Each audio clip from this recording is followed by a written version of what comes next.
Yo sahabat sektor 7 dan para manhwa lovers, jumpa lagi dengan Mimin ya guys. Kali ini Mimin akan melanjutkan alur cerita manhwa pewaris terbesar di Kekaisaran season kedua. Semoga kalian semua terhibur ya guys. Sebelum masuk ke ceritanya, Mimin ucapkan terima kasih sudah klik video ini. Dan jangan lupa subscribe, like, komen, serta share videonya ya guys. Tanpa menunggu lama lagi, langsung saja kita masuk ke videonya. Di video kali ini diceritakan bahwa Estelle terkejut setelah mendengar jika Seria ingin menemui dirinya yang disebutkan oleh bawahan Claude itu. Sontak hal itu pun membuat Claude bertanya apakah Estelle baik-baik saja. Setelah mendengarnya, Estelle pun menganggukkan kepalanya sembari berujar bahwa memang ada sebuah masalah yang harus dirinya selesaikan dengan Seria, jadi dirinya tak masalah untuk menemuinya. Kemudian setelah itu sampailah mereka di kediaman Claude, tempat di mana Seria berada, dan terlihat terkejut setelah mendengar suara teriakan dari Seria.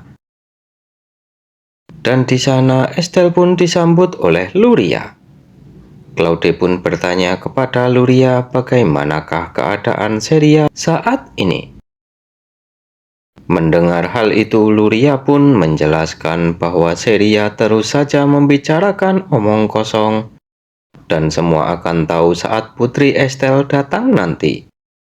Katanya, Seria telah membaca kelemahan Grand Duke dari sebuah buku dan sebagainya. Bahkan saat diancam menggunakan alat interogasi, dia terus saja mengulangi hal yang sama. Jadi dirinya sedang mencari tahu apakah dia punya riwayat sakit mental atau tidak setelah mendengar dan membaca laporan itu. Claude pun memutuskan untuk segera ke atas menemui Seria. Akan tetapi bersamaan dengan hal itu, Estelle pun menyela dengan meminta izin apakah dirinya boleh mencoba untuk menemui Seria lebih dahulu. Dirinya ingin bicara berdua saja dengan Seria. Mendengar hal itu, Claude pun dengan berat hati menyetujui hal itu. Lalu tak lama setelah itu, Luria pun mengantarkan Estelle ke ruangan tempat Seria sedang ditahan. Setelah memasuki ruangan itu, Estelle pun langsung disambut dengan tatapan dingin Seria dan berujar bahwa akhirnya Estelle datang juga.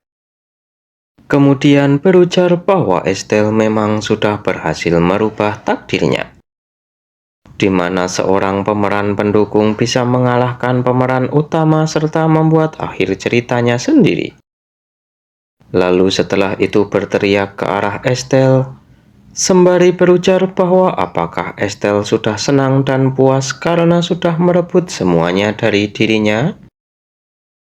Ditambah lagi, dirinya bisa menjadi seperti ini gara-gara Estelle.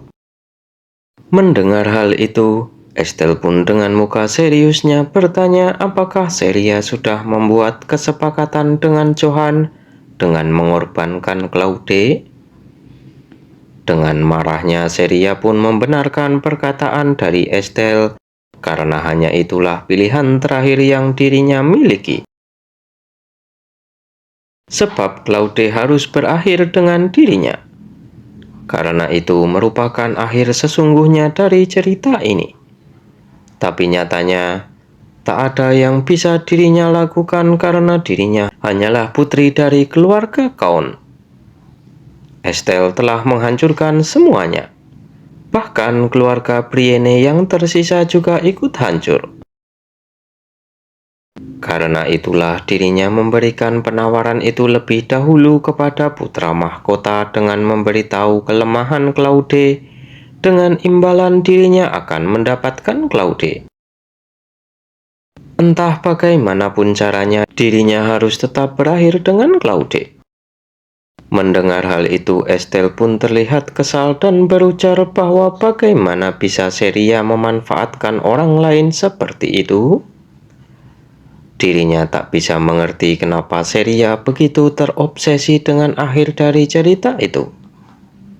Setelah mendengar kata-kata dari Estelle, Ceria pun berujar bahwa kata-kata Estelle itu salah, karena ini adalah cerita di dalam sebuah novel. Ini juga merupakan dunia fiksi. Dirinya sama sekali tak memiliki urusan apapun jika tokoh di dalam novel ini mati atau tidak. Sebab dirinya akan membuat akhir yang bahagia dan kembali ke dunia asalnya. Mendengar hal itu, Estelle pun sedikit tersentak, lalu berujar bahwa bagaimana Ceria bisa bicara seyakin itu tentang dia yang akan kembali ke dunia asalnya jika sudah membuat akhir yang bahagia. Ceria pun menyela dengan berujar bahwa kata-kata Estelle terdengar sangat klise karena pada akhirnya setelah cerita ini berakhir, semua orang akan hidup bahagia dan dunia ini akan berakhir. Estelle pun dengan serius menanggapinya dengan bertanya apakah Ceria tak merasakan apa-apa setelah masuk ke dalam tubuh itu. Sebab hari saat dia datang ke kediaman Brienne, dirinya bisa mengingat semua ingatan di kehidupan sebelumnya. Dan memang benar bahwa di dunia ini adalah cerita tentang Putri Brienne. Dirinya juga pasti merasa bingung karena tempat ini adalah dunia di dalam novel, di mana dirinya hanyalah seorang pemeran pendukung yang dikorbankan demi kemunculan seorang pemeran utama. Akan tetapi saat dirinya keluar dari kediaman Brienne, dirinya mulai merasa ragu apakah ini benar-benar sebuah dunia di dalam novel atau tidak. Sebab dirinya bisa bergerak bebas dan juga bisa bernafas seperti ini. Bahkan orang-orang yang namanya tak pernah disebutkan di dalam novel itu saat ini sedang menjalani hidupnya masing-masing. Apakah Ceria tak merasakan hal yang aneh? Bahkan dengan situasi Johan saat ini, Menelik yang bersembunyi di dalam tubuhnya adalah kejadian yang tak pernah terjadi di dalam novel aslinya. Jadi apakah tempat ini adalah cerita Putri Brienne yang mereka berdua ketahui? Menurutnya dunia ini adalah dunia nyata, dan selama ini Cerialah yang sudah salah paham akan hal itu. Mendengar hal itu, Ceria pun berteriak tak terima dengan perkataan dari Estelle dan menyangkalnya. Kemudian meneteskan air matanya sembari memohon kepada Estelle agar dirinya dibebaskan. Bersamaan dengan hal itu, karena teriakan dari Ceria, Luria, dan Claude yang menunggu di luar pun mengetuk pintu ruangan itu sembari bertanya apakah Estelle baik-baik saja. Kemudian setelah itu Estelle pun meninggalkan Ceria dan keluar dari ruangan itu. Di sana Estelle sudah disambut oleh Luria dan Claude yang khawatir dengan keadaan Estelle karena wajahnya terlihat sedikit pucat. Namun Estelle belum menjawabnya dan bertanya apakah yang akan terjadi kepada Ceria ke depannya. Mendengar hal itu, Luria pun sembari melirik ke arah Claude menjelaskan kepada Estelle bahwa interogasi formal akan segera dilakukan dan cara interogasinya akan ditentukan oleh Yang Mulia Grand Duke. Tapi penyiksaan secara fisik mungkin saja akan dilakukan. Lalu Claude pun bertanya apa yang sudah Estelle bicarakan berdua dengan Ceria sebenarnya. Mendengar hal itu dengan sedikit lesu, Estelle pun dalam hati berujar bahwa meskipun Ceria mengatakan kebenaran di bawah penyiksaan sekalipun, pasti tak akan ada orang yang percaya dengan kata-katanya. Kemudian memutuskan untuk mengatakan hal yang sebenarnya kepada Claude dengan berkata bahwa ada sesuatu yang ingin dirinya akui kepada Claude. Kemudian berpindah di sebuah ruangan. Saat ini terlihat Estelle sedang duduk berdua bersama dengan Claude. Di sana Claude terlihat gugup mengingat apa yang sebelumnya Estelle katakan kepadanya.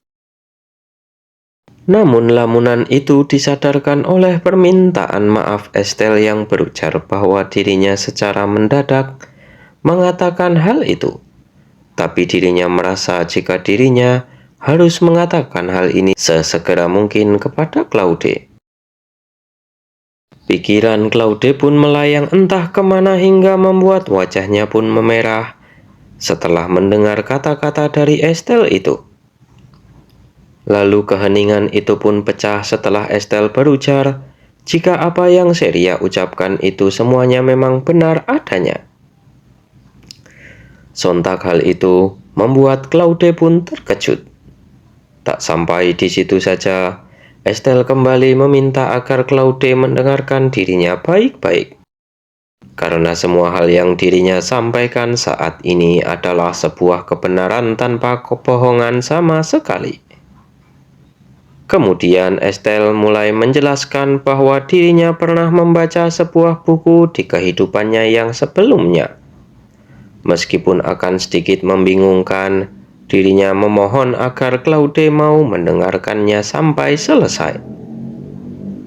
Lalu Estelle pun mulai menceritakan bahwa di dalam buku itu Grand Duke adalah seorang pemeran utama pria dan merupakan pemeran utama di dunia ini. Sedangkan di luar pintu tempat Estelle berbincang dengan Claude terlihat Eren yang mondar-mandir penasaran dengan apa yang mereka bahas. Akan tetapi bersamaan dengan hal itu terdengar suara Claude memanggil namanya, yang membuat Eren pun terkejut lalu bergegas membuka pintu ruangan itu. Namun setelah membukanya, Eren terlihat terkejut dengan pemandangan yang dilihatnya di mana Estelle dan Claude terlihat sedang tersipu malu. Kemudian Claude pun bertanya kepada Eren apakah Luria merupakan cinta pertama Eren. Mendengar hal itu, rasa malu dan keringat dingin pun keluar dari wajah Eren. Sembari tergagap bertanya apa maksud perkataan dari tuannya itu dan bertanya dari manakah tuannya mendengar hal itu. Claude pun menghela nafasnya sembari menyimpulkan bahwa memang benar Luria adalah cinta pertama Eren. Sedangkan Estelle yang ada di sana pun terlihat canggung sembari dalam hatinya berujar bahwa hanya bukti itulah yang terlintas di dalam benaknya untuk membuat Claude percaya dengan kata-katanya. Walaupun dirinya merasa bersalah tahu akan kehidupan pribadi milik Eren. Lalu Claude pun meminta Eren untuk pergi dan akan memanggilnya lagi nanti. Eren pun masih terlihat malu-malu dan panik beralasan bahwa kejadian itu sudah sangat lama serta kali ini sudah tak seperti itu. Seharusnya tuannya sudah mengetahui hal itu. Lalu berpesan agar tuannya itu merahasiakan hal ini dari Luria. Claude pun dengan sedikit kesal berujar bahwa dirinya tak akan memberitahu Luria dan meminta agar Eren segera pergi dari hadapannya sekarang juga. Akan tetapi Estelle yang mendengar hal itu pun tersenyum karena mengetahui jika nantinya Eren akan segera mengakui perasaannya kepada Luria dan melamar Luria dengan sungguh-sungguh. Kemudian setelah itu Claude pun akhirnya mempercayai kata-kata dari Estelle dan meminta maaf kepadanya karena sudah bertindak seperti tak mempercayai Estelle. Padahal tak mungkin Estelle akan membohongi dirinya dengan mengatakan sebuah omong kosong belaka. Mendengar hal itu, Estelle pun terkejut dan bertanya apakah Claude benar-benar mempercayai dirinya. Claude pun tersenyum seakan membenarkan perkataan dari Estelle dan beralasan bahwa apa yang Estelle sampaikan itu adalah sebuah informasi yang tak akan diketahui oleh putri yang selama ini hanya tinggal di ibu kota saja. Namun untuk kasus Celia, dia hanya tak berbohong saja tapi dia tetap akan mendapatkan hukuman. Estelle pun menganggukkan kepalanya setuju dengan perkataan dari Claude itu. Dan dalam hati berujar bahwa hukuman yang Celia terima pasti tak akan ringan karena sudah membuat Claude terluka parah. Bersamaan dengan hal itu, suara ketukan pun terdengar yang menginfokan bahwa Tuan Muda Ennard Valois datang untuk mencari Estelle. Mendengar hal itu, Estelle pun terkejut dan bingung. Lalu setelah itu dengan muka kesalnya Ennard menyapa Estelle sembari bertanya apakah rumah ini merupakan rumah tempat rakyat biasa yang hendak ditemui Estelle. Estelle pun menyangkal dengan sedikit rasa tak enak, sedangkan Claude dengan muka seriusnya bertanya bagaimana Ennard bisa sampai ke tempat ini. Dengan sedikit provokasi, Ennard pun berujar, apakah dirinya datang ke tempat yang tak bisa dirinya datangi? Melihat ketegangan itu, Estelle pun menengahi mereka dengan bertanya kepada Ennard, ada masalah mendesak apakah hingga Ennard datang menjemput dirinya seperti ini? Mendengar hal itu, Ennard pun dengan serius berujar bahwa semua mayat korban peledakan istana sudah ditemukan. Dan besok acara pemakaman akan dilaksanakan.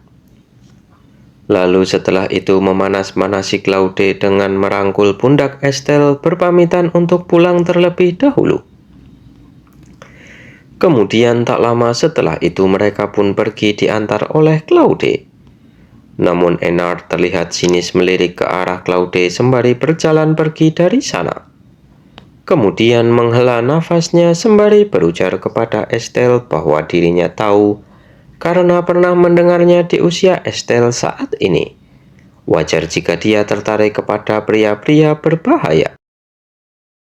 Bukannya dirinya tak memahami situasi ini sama sekali, tapi anak ayam yang baru debut mungkin saja akan tergoda. Namun tak ada salahnya bagi Estelle untuk berkencan dengan berbagai pria lainnya. Atau tidak berkencan sama sekali juga tak masalah. Mendengar hal itu, Estelle pun terlihat kesal dengan tingkah Ennard yang tiba-tiba menjadi random seperti itu, padahal dirinya sama sekali belum memikirkan sampai sejauh itu. Akan tetapi, ekspresi dari Estelle membuat Ennard yakin bahwa Estelle telah tergoda oleh Claude. Kemudian tak terasa hari upacara pemakaman pun tiba di aula pertama. Terlihat banyak sekali orang-orang berkumpul di sana untuk mengucapkan bela sungkawa mereka. Dan ada dua orang gadis bangsawan sedang bergosip tentang musibah yang terjadi di tempat paling aman di ibu kota mereka, yaitu di Kekaisaran. Dan mereka juga menyinggung tentang situasi yang membingungkan ini akan ada sebuah acara pernikahan nasional juga. Karena dari berita yang sudah tersebar pada hari upacara penobatan, pangeran kedua akan melamar putri Mercedes. Bagaimanakah kelanjutan ceritanya? Kita lanjutkan di video berikutnya ya guys. Terima kasih sudah menonton. Jumpa lagi dan bye-bye.